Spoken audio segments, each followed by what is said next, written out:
Around 13 years ago or 14 years ago, I was perusing the weekly copy of the Antiques and Arts Weekly, which is a very good trade paper. I don't know if all of you get it or not, but if you don't, I suggest you do if you like to buy at auctions. It's based in Newtown, Connecticut. It's a terrific newspaper. Absolutely terrific. It's sort of one of the real Bibles of the antique and auction business. If you haven't heard of it, it's because maybe you've come into the business in the last 5 or 10 years. But it is a paper that a lot of dealers use, a lot of local and regional auction houses use. They cover sales, they give post-auction results, they cover all kinds of auctions. Like they've already got the sale in here from the Sotheby's, for example, had the DuPont sale of American furniture. They've already got that published. They're on top of it. It's a good paper. But they have a lot of auction ads. And they have auction ads from companies that aren't necessarily on the internet.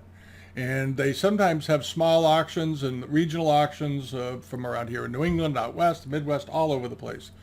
And this particular day I was going through it and I came across a photograph that was in there, a little tiny 1/8 of a page photo. And it was sort of a group shot of things. It had a rocking chair in it, as I recall, and a table and some things, bric-a-brac on shelves, depression glass and all this. And in the lower right-hand corner of the photo was this little figure. And I saw that and I said, that's interesting. That's not the photo they used. That's a photo we took.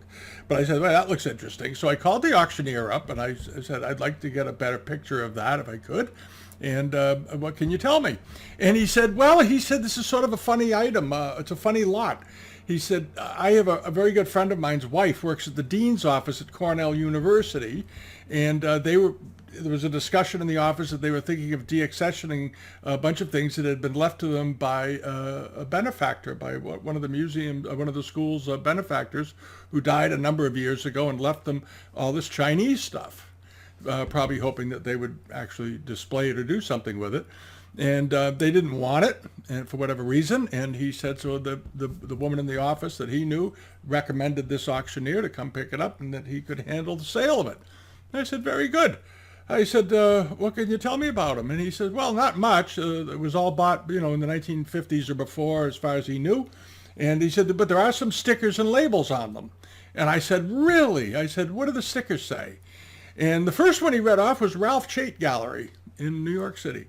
And Ralph Chait Gallery is, as you know, one of the finest Chinese art dealers in the United States. They've been around.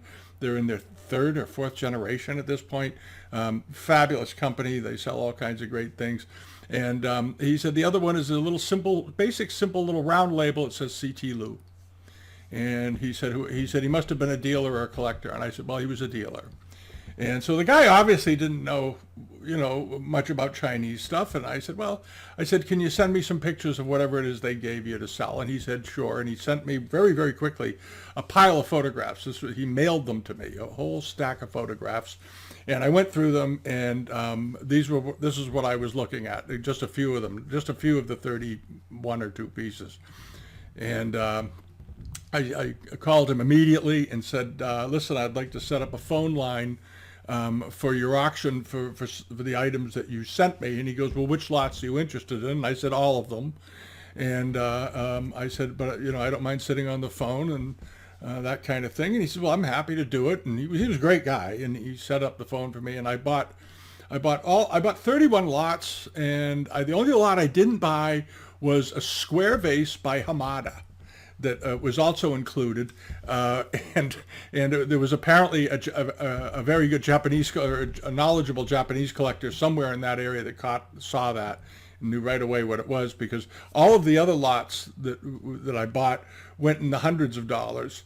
And this thing, I chased it up to, I think, to 5 or 6 or 7,000 and didn't get it. And it was pretty obvious this guy wasn't going to let go. And I thought, well, I've done awfully well today, because I already bought all the other lots. And I said, well, just, that'll be the end of that.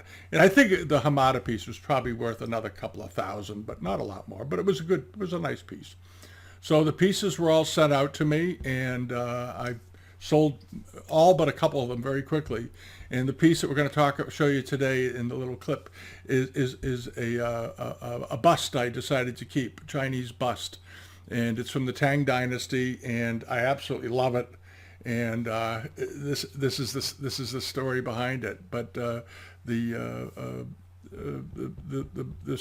is just an example of how, just by paying a little bit more attention, chasing things down, how luck can really turn your way. It's really not luck. It's just getting in the habit of looking carefully at things, and then actually pursuing them. People often see things in newspaper ads and they don't bother pursuing them, and they miss out on a wonderful opportunity. And this was a great opportunity for me, for my customers, and I was more than happy to do it. And here's the rest of the story. And this is the figure. It's a Tang Dynasty example. It was made as a temple guardian. It's a 3/4 length bust. But the thing that I absolutely loved about it was the facial expression. It's absolutely perfectly done. It's in beautiful shape as far as the pottery goes, and there's still traces of red paint and pigment all over it. But the ferocious, the brow, the way the furrow comes down, the eyes flaring back, and the expression of the mouth, just absolutely knocked me out. I just loved it as a work of art, and decided I was going to keep this. I saw it in the photographs, and I thought, boy, that looks interesting. And then once it got here, it looked even better, because the photographs they took weren't that great, to be honest. And it came clear to me it was an authentic example. And as I mentioned before, this particular donor to Cornell, apparently he bought everything from the best galleries. He shopped at C.T. Lew, he shopped at Ralph Chait Gallery, and these kinds of places back in the day, as they say, back in the 30s and 40s. And he bought this. And just absolutely great. And I think 1 or 2 pieces came from Frank Caro, who took over C.T. Lew's business when he died. But here it is, and for some reason the museum at Cornell didn't want this. I have no idea why, and maybe it just didn't fit into what they were planning on doing or whatever. So they handed it over to a local auctioneer just to sell, along with 31 other lots, and I bought all of them. And here's a shot of the bottom of it. You can see the traces of the amber glaze on the base here, running up or running down. And here's the underside, hollowed out, and so forth when they molded the vase. But beautifully done all the way around. I absolutely love it. And this is it, and it sits very happily in our dining room, and always gets a conversation going. People are always curious about him. And there it is.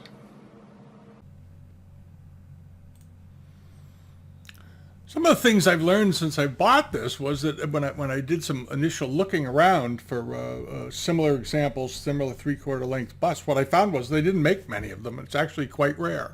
I didn't know that at the time. I knew it was a beautiful piece of pottery. I knew it was Tang. I knew it was fairly rare. But what I didn't know was that the making of 3/4 length busts was very unusual. They didn't do them that often.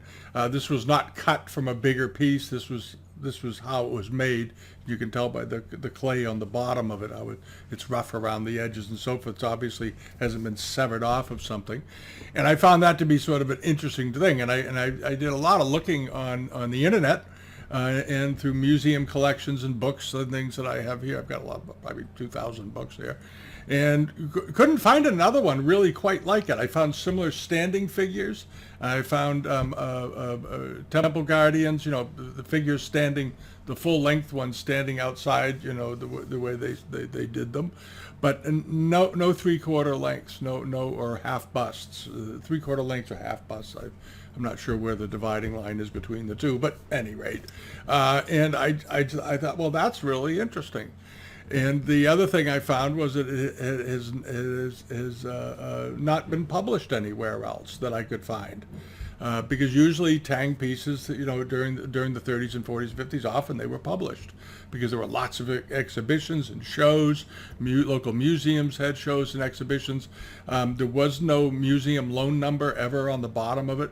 So I took it and I said, well, there it is. So as I said a while ago, you know, you make your own luck in the antique business. I've heard dealers say, oh, that dealer finds things all the time, he's so lucky.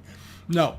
Dealers that find things all the time and collectors that find things all the time are not necessarily lucky. What it is it's preparation.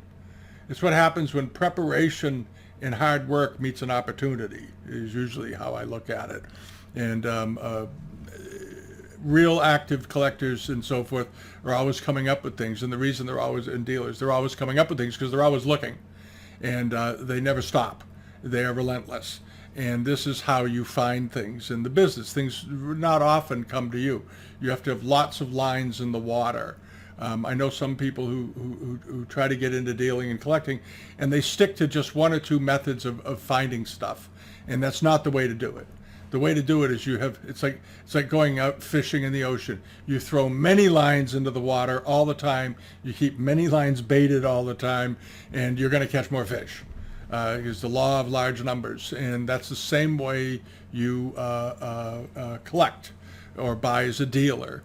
You turn over every stone, even if it looks unlikely, even if it's a long way away, even if it just seems impossible, because you never know what you're going to find when you call that phone number tied to that auction in Timbuktu, or chase down a comment that somebody made about somebody getting rid of something, and just follow up on it. There's no harm in following up, but those are the ways that you really build an inventory as a dealer or a collection as a collector, and hopefully, if you're a dealer, you're also a collector.